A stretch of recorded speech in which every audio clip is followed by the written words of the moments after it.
He Ola Nō. I picked these words from the soil this harvest moon. The sun left my belly and I wish I could leave too. My knees ache before the rain falls.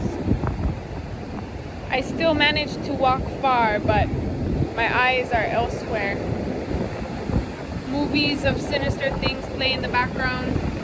The grayness makes me feel weak, so I sip on licorice tea for strength. I remembered a chant I learned in school several years ago.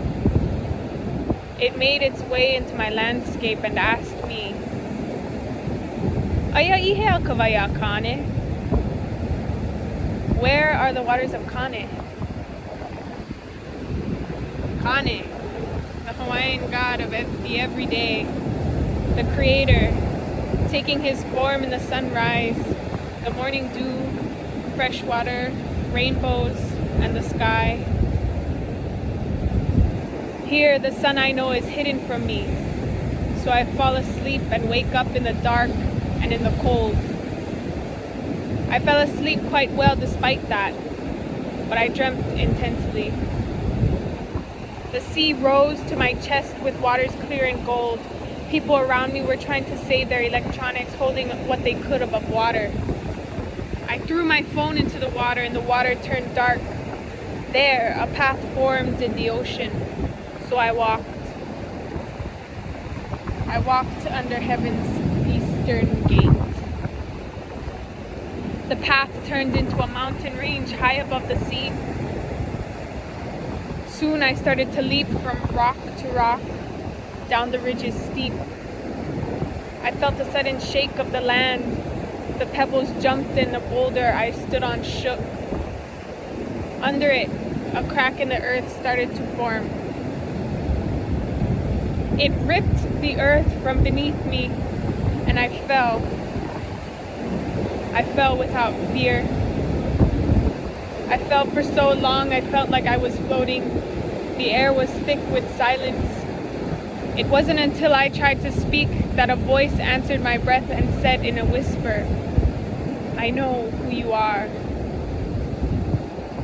I searched with my eyes to find any sense of color or light, and yet I could not see.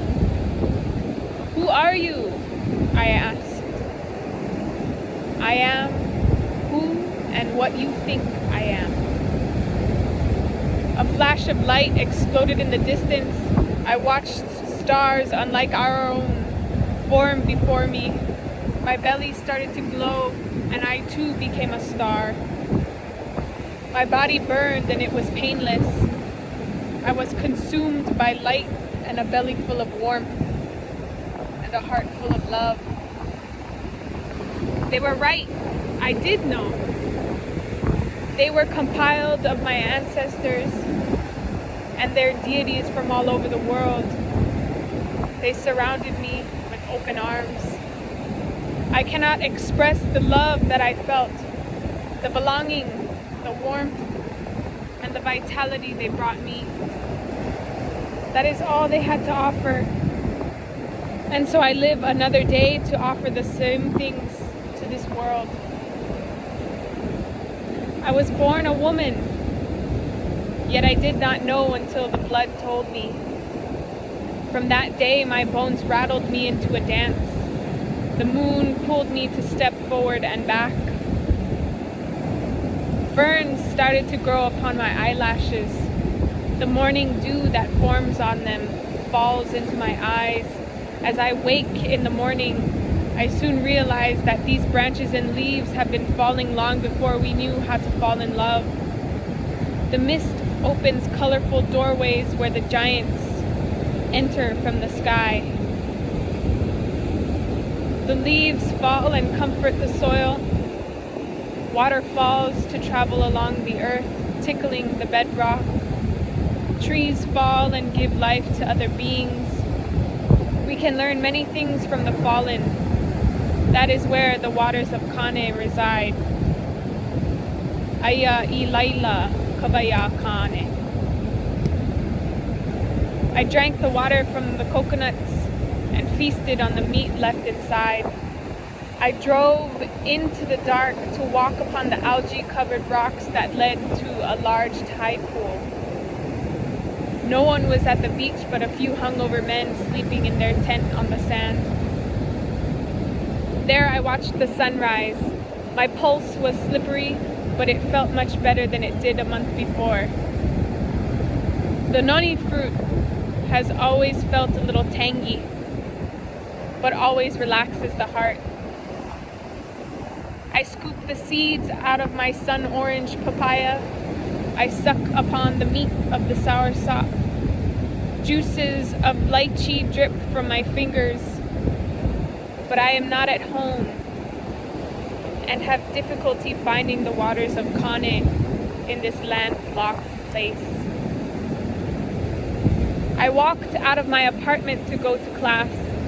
The light drizzle of water collected upon my eyelashes and everything I perceived became luminous. Then I remembered that the waters of Kane are everywhere. That morning I didn't have time to make breakfast. The window in my room glows red. My na'o is preparing to bleed too. The days soon passed and I fell back asleep. I was running on sand. I was wearing a white dress, long and sheer. I came across a house full of strangers who offered me food.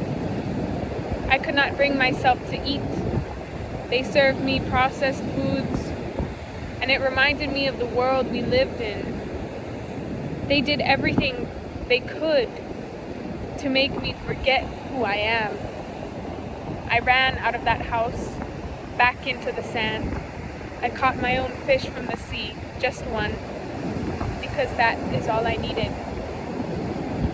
My bones crack as I awake, and the sun is still.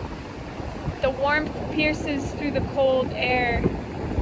The leaves now spiral towards the ground. I lay in bed, dreaming of better days where the world did not demand things from me which are only superficial. Days when darkness was not a sad place, but a place full of love and growth. I make my way to the tub, and I fill it with warm water and Epsom salt. It is unnerving to me that the water in Portland is tinted green, but so desperate I embrace it, for it is the only body of water in this part of the world warm enough